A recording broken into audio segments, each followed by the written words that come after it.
Would you call that an epic Houston comeback or a catastrophic Duke collapse?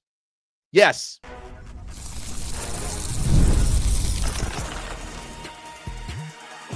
You are Locked On ACC, your daily podcast on the Atlantic Coast Conference. Part of the Locked On Podcast Network, your team every day.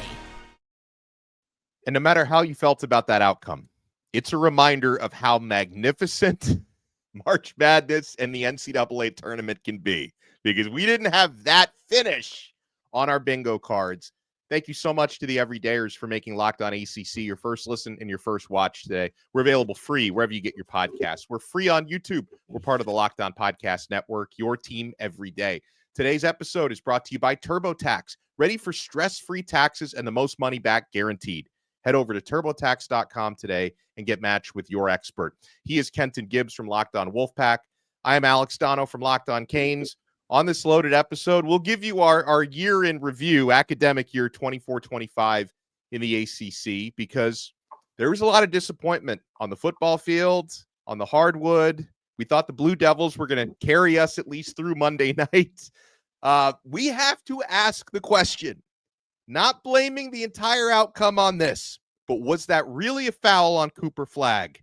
We got to talk about that. But first and foremost, KG, as we talk about how, the final minutes of that collapse unfolded. Yeah, I'm going to call it a collapse, but are you going to remember it more as that, as Duke blowing that lead, or as Houston pulling off maybe the most incredible college basketball comeback I've ever watched live? Dono, I don't know how you don't consider this a collapse. I don't know how anybody would say this is more of a comeback than a collapse. We came into this game saying irresistible force, meet immovable object. What was the irresistible force? The number one offense in the nation. Right or wrong, Donald? Right. The number one offense in the nation mustered up how many field goals in the last 10 and a half minutes of the game? More than one. Congratulations. If you are listening to this show, we have more hosts on the show, Locked On ACC, than Duke had field goals in the last 10 and a half minutes of gameplay against Houston. There is nothing short of calling this a collapse. There is nothing. I very genuinely asked myself from a lot of standpoints, how was Duke so mentally weak at so many moments? It really came in Malawach. How many rebounds does a 7-2 guy need to get in a game like that? You're the biggest guy on the court. Congratulations. If you're watching Locked On ACC right now, you have the same amount of rebounds as Cayman Malawach had in the Final Four. Cooper Flagg, you're the number one pick. People are asking if he's generational. And when I said Cooper Flagg is a great player, he's going to be a number one pick, he's going to do all the things in the NBA, he's going to do very good things, but he's not generational, people jump down my throat. Like I said, something about the young man's mama. Lo and behold, Mr. Generational, when it was time to do what generational players do, couldn't get it done. If you get to, and I'm going to throw it to you after this one, because I really could go on a diatribe about this all day and night. But I need you to think about something for a second. If I told you there was a generational player, and I told you that generational player is going up against guys that, with all due respect to Houston, they got some talent over there. Those guys, most of those guys, summer league guys, probably going to go overseas. We can agree to that. Talent, man for man, talent-wise, Duke is ahead of it. If I tell you generational is going against guys that are going to be playing in La Liga El Baloncesto in a year, if I tell you Mr. Generational is going up against guys that are going to be playing for the Beijing Sharks, the Guangdong Tigers next year, and all you need from Mr. Generational is 2 buckets to put the game away. And mind you, not 2 buckets down the stretch down. 2 buckets over the last 10 and a half minutes of a game. Yeah. And that's all you got to do to get it done. And you can't get the again, this is with all due respect to Duke. Hell of a season. Final Four, if your floor, the floor with John Shire right now, Elite 8. That's fantastic. That's fantastic. In 3 years as the head coach, Final Four, Elite 8, knocked out by a team that went to the Final Four, because, of course, every team in the Elite 8 does. And then another Final Four. I'm not disparaging him. I'm not disparaging these players. But I'm saying as a collective in this here game, meltdown, collapse, folded. Well, and that's the thing. It's like someday John Shire may win a championship as a head coach. He may win multiple championships. But Kenton, until that happens, he's going to be remembered more for this failure than Coach K is remembered for his successes at Duke. And I mean that because this Duke, listen, you play the games for a reason. NCAA tournament, it's a one-off scenario. I mean, if Duke and Houston played an old best of 7 like in the NBA, you're probably getting a different outcome over the course of a series. So it's a lot more random and it's a lot more frantic. But this Duke team, and I feel like we're going to have to give a few mea culpas because we got some egg on our faces with the way we were all breaking this down through last week. But Kenton, we talked about it throughout their tournament run and their regular season run. Like, this Duke team wasn't just statistically good. They were historically statistically good. Like, they were breaking records that hadn't been set in the Ken Pom era that goes back to 1997. Margins of victory in the tournament. I mean, you saw what they did to Alabama in the Elite Eight. They completely negated the highest scoring offense in the country. They held them to 65 points. Now, I guess you could say holding Houston to 70, you probably thought would have been more than enough to win the basketball game, but certainly wasn't enough what they did defensively. And so, yeah, this is honestly something, Kenton, and I'm not saying he isn't a great coach and won't continue to be, but this definitely make you scratch your head at John Shire because he just did less with more than, the great Coach K did during his Duke tenure. I couldn't agree more. I could not agree more. Again, this is a historically great team that went up against Houston. And again, for them to be beaten in certain areas that they were is embarrassing. You're the biggest team in the nation, literally the biggest, the tallest. You got the most length in the nation. Well, obviously, Dono, that spells out winning the rebound battle, right? No, every they time, lost it right? by 11. They lost it by 11. Well, you've got the number 1 pick. It's time. And this is one thing that I tell people all the time. Sometimes in basketball, you need a guy that you can just roll the ball out to and go get you a bucket. And if you don't believe that offense is effective, ladies and gentlemen, may I present to you former Wolfpack coach Mark Godfrey. If you watch how he got NC State teams to the tournament, every single year we had a guy that was either the leader or top 3 to 4 in the ACC in scoring. It went from Trevor Lacey to TJ Warren to Cat Barber. And those teams were consistently in the tournament despite not having a semblance of like an offensive system. It was literally like, get the ball to our best guy, everybody else get out the way, play good defense, get out in transition. That was the game plan that got them there. You have Cooper Flag, the guy, the number 1 pick in the NBA draft because, he can get you a bucket all these different ways down. When he's going downhill, he puts you on skates. You don't know what he's going to do. He can stop and pop. He can hit it from deep. He can ball handle and make good decisions. Again, this was and it really is unfortunate because I don't want this one game to be a referendum of John Shire's coaching career so far. Because again, their floor with John Shire is Elite 8. If that was Miami's fortune, they would build you a statue. They'd build you a statue. If over 3 years, we basically built Jim Larinaga. We basically built him a statue for getting a team to the Final Four and getting blown out by UConn. NC State. Listen, if your floor is Elite 8, we'll build you a statue. We will. Yeah. Most teams in the country will do that. So I don't want this to be that type of deal. But what I do want to point out here is this team was abundantly talented, and yet it just seemed like, and I know that everybody says this team just wanted more. If you watch that game, Houston wanted it more. When Duke got tight and tentative, Houston were playing like junkyard dogs. Every loose ball, I gots to have it, and I need it. Every single time that ball came off the rim, you saw Houston attacking that ball like a team in terms of rebounding. They attacked it like a team. And down the stretch, I believe they got 12 of the last 14 rebounds or something along those lines. That is That's something that you can't coach, you can't talent, you can't. That's under the third rib. And what was under the third rib, your heart, the thing that pushes all that blood around, Houston had gobs of it more than Duke. And it's so frustrating to see that because, again, I'm not one of those guys that has any problem or smoke with Duke. I was like, hey, man, let somebody from the ACC get it done. And it ain't the Dirty Foot Club, so it's all right with me.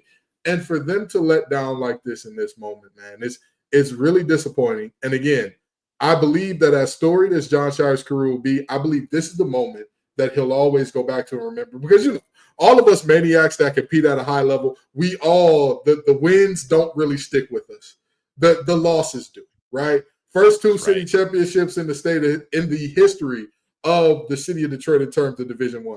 And yet I still remember losing to Lake Orion my sophomore year. That's what sticks with me, right? So I'm sure that's what's going to stick with Jon Scheyer here. But again, this Duke team, it's a disappointing end, but they'll be back. Cooper Flagg won't be back. Kyle Knippel probably won't be back. Kenton Malawatz won't be back. But this Duke team will probably be back. Well, coming up next, a question and a realization, right? The question is, was that really a foul on Cooper Flagg down the stretch? And the realization, Kenton, the warning signs, they were in front of us, and you, me, and a lot of others chose to ignore them. I'll explain. You want to keep it locked right here. We're only getting started on Locked On ACC. It is tax season, my friends. This is a message from sponsor Intuit TurboTax. Taxes was waiting and wondering and worrying if you're going to get any money back, and then waiting, wondering, and worrying some more. Now, Taxes is matching with a TurboTax expert who can do your taxes as soon as today. An expert who gives your taxes their individual attention, undivided, as they work on your return, while you get real-time updates on their progress so you can focus on your day. An expert who will find you every deduction possible and file every form, every investment, everything with 100% accuracy. All so you can get the most money back guaranteed.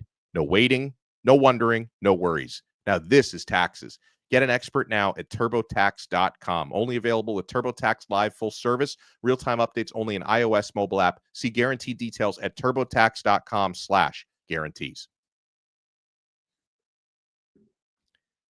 Thank you for making Locked On ACC your first listen and your first watch today. Make sure for your next listen, you check out our other shows. Kenton, Gibbs, and Grayson Boone host Locked On Wolfpack, talking everything. Will Wade and NC State and spring football. I host Locked On Canes, talking everything. Jay Lucas and Mario Cristobal and all things going on spring football right now in Miami. So just some of the numbers down the stretch there, Kenton. You outlined a couple of these. So for Houston, a 9-0 run in the final 37 seconds. It takes two to tango, right? That means great execution by Houston. It also means epic collapse by Duke. Houston was trailing by 6 in the final minute and 14 of the game. That's not supposed to be a recipe to win when you're trailing 6 points that late. Duke was up 14 points at the 8:17 mark. How do you blow that game? You mentioned it, how you blow it, because you make just one field goal over the final 10 and a half minutes of action.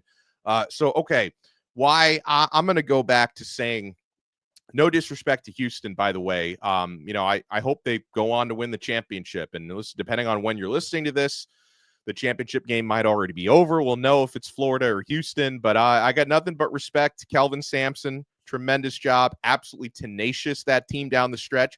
But again, Kenton, why I feel like that was much more of a collapse on Duke than it was of a comeback on Houston.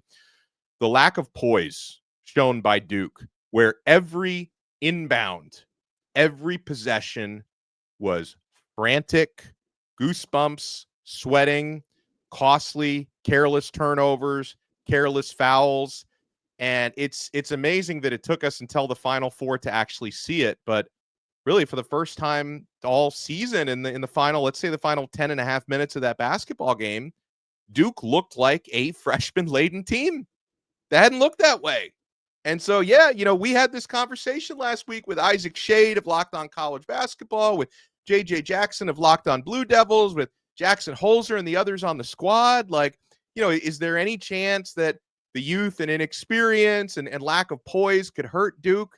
Saw zero signs of that until Houston forced that out of them down the stretch of that basketball game. The warning signs were there. We ignored them. But that's the thing, Dono. I don't think the warning signs were there. We've seen Duke. Now, don't get me wrong. Have we seen Duke in a ton of close games this year? Not particularly. Oh. However, in the close games when they did have to come back, in the close games where they did have to finish it out in the ways that they should, later in the season, they got better at it. They won games in overtime. Teams came back and pushed them, and they just said, oh, that's your best punch? They hit them with the Thanos. All this for a drop of blood? Good for you. But in this game in particular, this is why I say this is a collapse. Because to me, it's something that I tell my family members, okay? I'll never get mad at you for being who you are. I'll never get mad at you. If I know that's who you are, if I know you're selfish, I'm not going to count on you to help me move. If I know you're stingy, I know I'm not going to count on you to bring food to the family gathering. If I know you're bad with money, I'm not going to make you the executor of my will and say, hey, this was because you've shown me you cannot do this at a high level.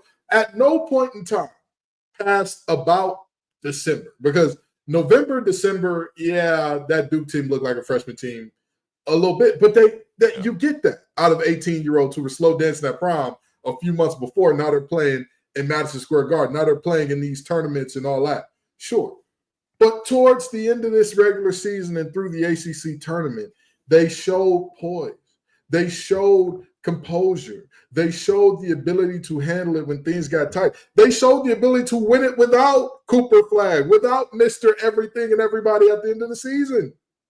So to that end, they had not shown this type of leakage to where it was like, hey, when times get tough, you got to know Duke is going to wilt like a flower out of water, baby. This thing is going down. You're not going to see anything like this. And again, like you said, credit to Houston, because that is the type of stuff that the poem Invictus was written about, because their head was bloody, but it truly was unbowed in this game late. They truly kept saying, you know what? Down double digits, it don't matter. Chop wood, carry water. You know what? Down 6 with a minute and a half, chop wood, carry water. And because they kept doing that, and because Duke acted uncharacteristically out of character or out of composure and out of pocket and out of themselves, because they did that, they opened the window. Hit the front end of your one-on-ones. You'll be okay. You'll be okay. Which leads me into my next point. So that missed free throw, the 1-and-1 by Tyrese Proctor, led to a very controversial call on Cooper Flagg going over the back on Jawan Roberts. Now, here's the thing. Like, anybody who watched that game impartially, you can't go back and say referee screwed us over. You can't. But right. I understand that if you're part of the Duke Blue Devils Nation, you're watching us from Durham right now, you've been thinking about that call for the last 48 hours. And you've been thinking, man, I thought it was ticky-tack, Kenton. I thought it was a ticky-tack foul. Like, maybe by the letter, you could say he was holding his arm flag, but I don't think that should ever be called in that situation. I don't think there was enough contact. There was not enough in that foul. So I get it. If you're a Duke fan, despite doing everything else wrong leading up to that moment and the moments after it, despite doing everything else wrong, you're still saying, had that one call not gone against us, we probably escape and we're playing again on Monday night. Was that a foul in your eyes? No, it wasn't a foul in my eyes. It wasn't a foul in my eyes. And even I don't wear blue devil blue glasses, and I don't think that was a foul. And I'm not a guy that's like, hey, don't call it in the last few seconds. No. I say call it consistently all game, and this was a very physical game. Physical game. Both teams were allowed to kind of muck it up, get physical and all that. So I don't like all of a sudden calling a tight whistle at the end of a very physical game. I don't like that. But with that being said, and this is the part where it's truly unfortunate, because you never want the officials to even play in that major of a way. So I really do feel for Duke in that regard. But now, a lot like how we were screaming at teams, win your damn games, score a damn field goal. Put the ball in the basket. Get your 7-2 center to get a rebound. Like, don't tell me about that one call. And again, I am not going to disagree with you that call was massive in the moment that it happened, and I think that call was incorrect. I'm not going to argue either one of those things because those are things that I believe to be true, honestly and truly. But with that in mind, again, it's much more of a straw that broke the camel's back type of thing instead of a, hey, this is the moment that everything went downhill. No, everything went downhill when they took their foot off the gas. You got them up 14, get a 20-point lead. Go get 20. Don't get passive and say, all right, we're up. Let's just kind of coast and kill the clock and we'll be all right. No. I don't know about you, Donna. I don't know how many fights you've been in your life, but one thing that I was always taught, if it get to the point of fisticuffs, you have got to absolutely make sure, even if you don't win the fight, make sure they never, ever want to come back again. You give it everything you got till you got nothing left to give. Even if you whooping the wheels off them, until somebody pull you off and say, all right, stop, that's enough. You got to prove your point. Duke did not prove their point and make that statement, and they left enough window and breathing room for Houston to get up and say, I didn't hear no bell, and this is what you did. Exactly, and that's what Kelvin Sampson was preaching in their final timeout. Like, guys, it's not over till it's over. We need to fight, scratch, and claw till this game is done, and they got the better of them. Well, okay, coming up next, I wonder how this collapse and finish by Duke factors in. What's going to be our lasting memory from 2024 football season in the ACC, 2025 basketball season? I was hoping we'd have a better finish to this thing. What's going to stand out most? You want to keep it locked right here. We're not done yet on Locked On ACC. We're certainly not done with Monarch Money.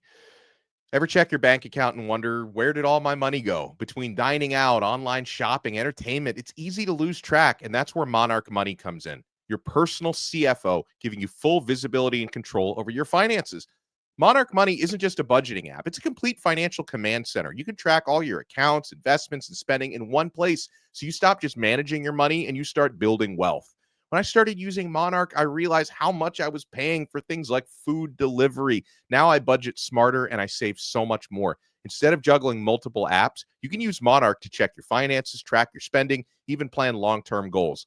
Take control of your finances with Monarch Money. Use code LOCKEDONCollege at monarchmoney.com for 50% off your first year. That's monarchmoney.com, code LOCKEDONCollege for half off your first year. Thank you so much for making Locked On ACC your first listen and your first watch today. All right, so Kenton, this can be on the field, off the court, on the court.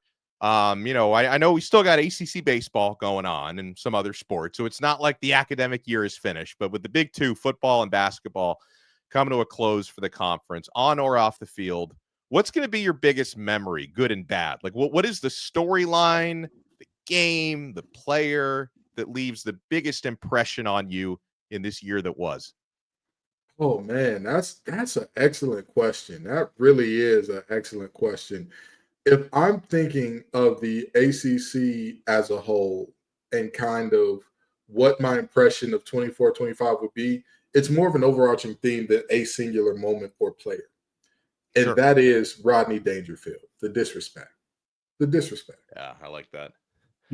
Because people talk about the ACC like we are the dirt under their shoe in terms of football and basketball. Well, just a quick question, Dono. The ACC had a team in the Final Four, correct? Yes. Did the Big Ten? Nope. Okay.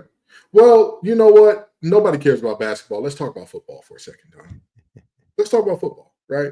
Oh, in football, SMU and Clemson got knocked out first round, and those old SEC teams, they must have all the SEC teams must have won the game, right? Right. Of course, they all did. No, Texas was the only one. Texas was it. Texas was the only one. Every other team in the SEC was knocked out either first round or first game they played, which, by the way, the biggest blowout of the first round, not what I thought or what I watched or what might have been, was Penn State over SMU by 28, but Tennessee only lost by 3 less points to Ohio State. Yeah. And yet, nobody said, well, The SEC might not have deserved to be here. Georgia lost as well. Nobody said, oh, the SEC doesn't deserve to be here. So I think the overarching theme for me is the constant disrespect. The ACC, once again, oh, you're terrible at basketball. You had a down year and nobody's good. And yet we're sitting here lamenting a team collapsing because they finished as one of the last 4 teams in the nation. Yeah. Oh, the ACC had a down year. We had 2 teams in the college football playoff, which every Power 4 cannot say. That's just a fact. As much as your Mark and Drake Toll would have you believe that the Big 12 is strong and rolling, other than Arizona State, who from the Big 12 got in, dog? That's it. Oh, okay. So I think the ACC is doing better than people believe, but the disrespect is what sticks with me from this year because, again, what more can these guys do than win their ball games? What more can these guys do than show up for the conference? And, again, when every other conference gets a team, when it's Alabama and everybody else in the SEC is meh, oh, man, SEC, they're goats again. When it's Duke and everybody else in the ACC is meh, it's, oh, my God, what a terrible conference. I mean, Duke's a separate thing, but the rest of you, so that's what I remember. You're 100% right, and mine is very similar to yours. This is like a branch off of the tree that you just planted, okay? For me, what has stood out the most about this year in review in the ACC is turbulence, like general turbulence. And I'm saying this as someone, and Kenton and I both do this, and everybody who I think is a part of like all the ACC channels, because we come together every week for the squad, and it's like, of course, the material we discuss on the show every single day.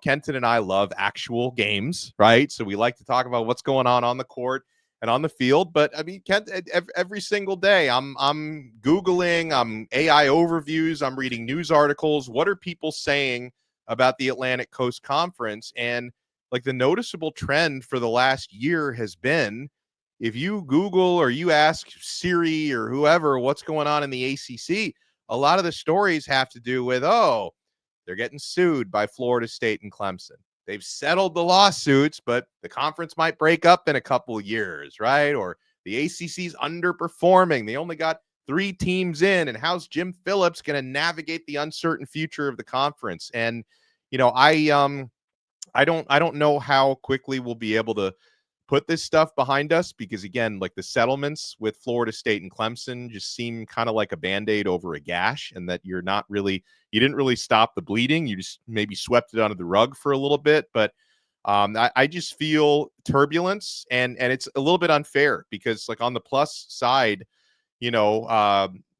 SMU just had really an unprecedented first year in a power conference, right? I mean, they didn't quite get to the tournament in basketball, but they were able to do it in football, which is probably even more impressive given the jump up in competition. They had a great year. The ACC also welcomed in Cal and Stanford, which was kind of a mixed bag. Clemson had a pretty impressive turnaround to make it to the college football playoff after a lot of people were writing them off for dead in football midway through the season. I know the bitter taste in our mouths of what just happened to Duke in a negative sense doesn't completely outweigh the fact that the Blue Devils were the talk of college basketball for the past year. So unfortunately to me, all of the turbulence, I think it distracts so much from the good things that happened this year. Oh, man. You know what? And that's excellent. That's excellently put. That's why you are the Don Dada Alex Dono, because that is. Oh, can I throw in one more self-serving point? I mean, the ACC had the guy who's about to be the number one overall draft pick. Yeah, putting on a show all season long in Cam Ward, and that unfortunately that also gets taken away by the turbulence. And you know what? That is so spot on, because imagine, if you will, you had the best meal that you ever had in your life on a plane. You fly first class, but the entire ride is bumpy. The entire ride, you're hitting choppy air, and you're sitting up there connected to the Wi-Fi, sending texts to all your family. I love you guys, just in case. That's what you're going to take away from it. Even though, like, oh, man, the quail was excellent. It was so good, right? Even though, oh, man, they had French toast when we landed. It was. You're not going to remember that because, again, you're going to remember the turbulence from that ride, which is. If I ever fly first class, I hope they do serve quail, because that sounds like something you'd eat in first class. But you get my point. There are Sure. beautiful things to be seen here, right? And here's the really sneaky part about what you just said, Dono. You talk about the #1 draft pick being a guy that played in the ACC. I think because of the public perception of the ACC, there will be multiple steals in the draft from the ACC that are not supposed to be steals. I believe there are going to be many guys that we look at like, how the hell did we overthink that? Like the guy that Cam Ward threw the most balls to this year, Xavier Restrepo. All of a sudden, everybody forgets the tape because he runs a little slower than they thought. Omarion Hampton, people are like, oh, he's good, but he's not this guy, that guy. I am telling you this as an NC State alum. He is one of those players that watching him run the ball made me glad to be retired. I said, you know what? Hey, I'm all right. I'm all right sitting here on the couch just talking about these things because that kid is different. And yet, we still get that treatment of, oh man, that's just little brother of a conference right there. In terms of the combine, we had the third most players go and be invited. We didn't have to have a conference-wide pro day because teams wanted to see our individual players at their individual schools. And yet, it's still being treated as if Donovan Ezeraku wasn't pass rushing like his hair was on fire. And yet, it's still being treated as if we were not delighted to see some of the best players in college basketball this year because of, only three teams made it. And, Clemson got knocked out by Will Wade first round. So, what a terrible team. What a terrible year. Snuck that in there, I noticed. Yeah. Louisville, they got knocked out first round too. What a terrible year, even though that team beat the former national champion. That a team that's playing in the national championship this year, UConn gave them all they can handle. UConn gave them all they can. So, it's just a like you said, beauty all around, but that turbulence in the ride, that's what everybody will remember. Well, you guys let us know. How are you going to remember this year so far in the ACC football and basketball? Huge shout out to Kenton, Gibbs, Locked On Wolfpack. I am Alex Dono from Locked On Canes. We'll talk to you guys again tomorrow on another episode of Locked On ACC. We are part of the awesome Locked On Podcast Network. Your team every day. We got to call Lock and get some quail on this show.